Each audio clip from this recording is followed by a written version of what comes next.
Program ಅಲ್ಲ, ಅಮಿತ್ ಶಾ ಅವರು ಪ್ರಪ್ರಥಮ ಬಾರಿಗೆ ಚುನಾವಣಾ ಪ್ರಚಾರವನ್ನ ಇವತ್ತು ಚನ್ನಪಟ್ಟಣ ನಗರದಲ್ಲಿ ಪ್ರಾರಂಭ ಮಾಡ್ತಾ ಇದ್ದಾರೆ. ಅದು ರೋಡ್ ಶೋ ರೂಪದಲ್ಲಿ ಇರುತ್ತೆ.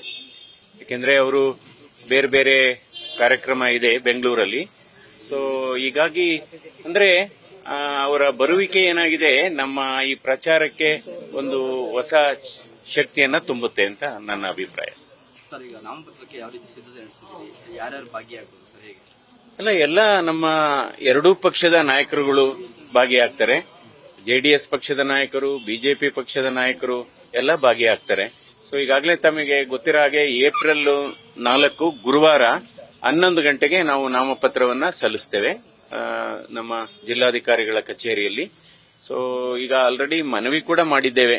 ಎಲ್ಲ ಜನರುಗಳು, ಎರಡೂ ಪಕ್ಷದ ಕಾರ್ಯಕರ್ತರುಗಳು, ಹಾಗೆ ಅಭಿಮಾನಿಗಳು, ಹಿತೈಷಿಗಳು ಎಲ್ಲ ಬಂದು ನಮ್ಮ ಜೊತೆ ಸೇರಬೇಕು ಅಂತ ಮನವಿ ಮಾಡಿದ್ದೇವೆ. ಅಂದ್ರೆ 10 ಗಂಟೆಗೆ ಅಂತ ಅವ್ರಿಗೆ ಹೇಳಿದ್ದೇವೆ. ಅಲ್ಲ, ಅದನ್ನೆಲ್ಲ ಡೀಟೇಲ್ಸ್ ಹೇಳ್ತಾರೆ. ಈಗೆಲ್ಲ ಅದಕ್ಕೆ ರೂಪುರೇಷೆ ತಯಾರಾಗ್ತಾ ಇದೆ. ಶ್ರೀರಂಗಪಟ್ಟಣ ಶಾಸಕರೊಬ್ರು HDK ಅವರಿಗೆ ಹಾರ್ಟ್ ಆಪರೇಷನ್ ಆಗಿದೆಯಾ ಇಲ್ವೋ ಅಂತ ಅನ್ನೋದನ್ನ ಸಾಕಷ್ಟು ಅನುಮಾನ ವ್ಯಕ್ತಪಡಿಸಿದ್ರು. ನೀವು ಇದ್ರಿ ಸರ್, ಆಪರೇಷನ್ ಆದ ಟೈಮ್ನಲ್ಲಿ ಇದ್ರಿ.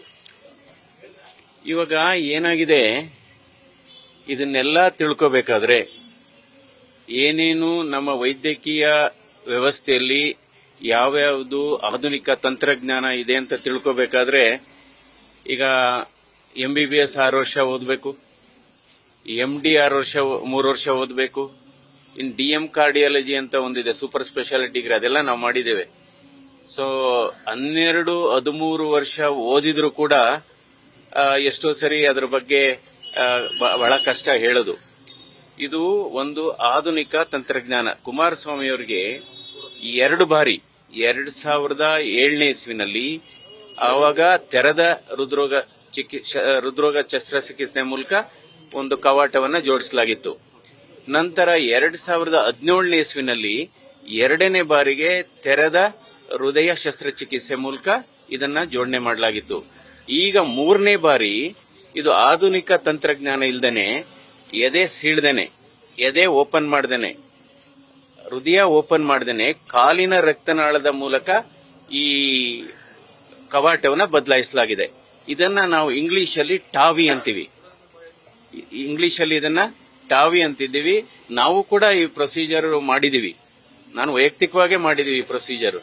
ಆದ್ರೆ ಈ ಸರಿ ಅವ್ರನ್ನ ಚೆನ್ನೈನಲ್ಲಿ ಮಾಡಿಸಿದ ಉದ್ದೇಶ ಏನಪ್ಪಾ ಅಂದ್ರೆ, ಇಲ್ಲೆಲ್ಲ ತುಂಬಾ ಒತ್ತಡ ಇರುತ್ತೆ, ಇಲ್ಲೆಲ್ಲ ಮಾಡಿಸಿದ್ರೆ ಅಂದ್ಬಿಟ್ಟು. ಇದು ಕಾಲಿನ ರಕ್ತನಾಳದ ಮೂಲಕ ಈ ವ್ಯಾಲ್ವ್, ಟಿಶ್ಯೂ ವ್ಯಾಲ್ವ್ ಅಂತ ಇರುತ್ತೆ, ಅದು ಮೆಟ್ರಾನಿಕ್ ಕಂಪನಿಯಿಂದ ಮಾಡಿದಂತ ಟಿಶ್ಯೂ ವ್ಯಾಲ್ವ್, ಎವಲ್ಯೂಟ್ ವ್ಯಾಲ್ವ್ ಅಂತ, ಅದನ್ನ ರಕ್ತನಾಳದ ಮೂಲಕ ನಾವು ಆಂಜಿಯೋಗ್ರಾಮ್ ಟೆಕ್ನಿಕ್ ಅನ್ನು ಉಪಯೋಗಿಸಿ ಹಿಂದೆ ಏನು ವ್ಯಾಲ್ವ್ ಇತ್ತು ಅದರಲ್ಲಿ ಕೂರಿಸಲಾಗಿದೆ. ಅದನ್ನ ವ್ಯಾಲ್ವ್ ಇನ್ ವ್ಯಾಲ್ವ್ ಅಂತ ಹೇಳ್ತೇವೆ.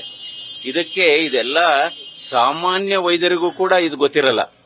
ಸಾಮಾನ್ಯ ವೈದ್ಯರಿಗೂ ಕೂಡ ಇದರ ಬಗ್ಗೆ ಮಾಹಿತಿ ಇರಲ್ಲ, ಗೊತ್ತಿರಲ್ಲ. ಇನ್ನ ಸಾಮಾನ್ಯ ಸಾರ್ವಜನಿಕರಿಗೆ ಹೆಂಗೆ ತಿಳಿಲಿಕ್ಕೆ ಸಾಧ್ಯ? ಇದು ಬಹಳ, ಅದಕ್ಕೋಸ್ಕರ ಯಾವತ್ತೂ ಅಷ್ಟೇ ಯಾವುದೇ ಮಾಹಿತಿ ಇಲ್ದೇನೆ ಯಾವುದ್ರ ಬಗ್ಗೆನೂ ಮಾತಾಡಬಾರದು. ನ್ಯೂಸ್ ಫಸ್ಟ್, ನಿರ್ಭೀತಿಯಿಂದ ನಿಮ್ಮ ಪರವಾಗಿ.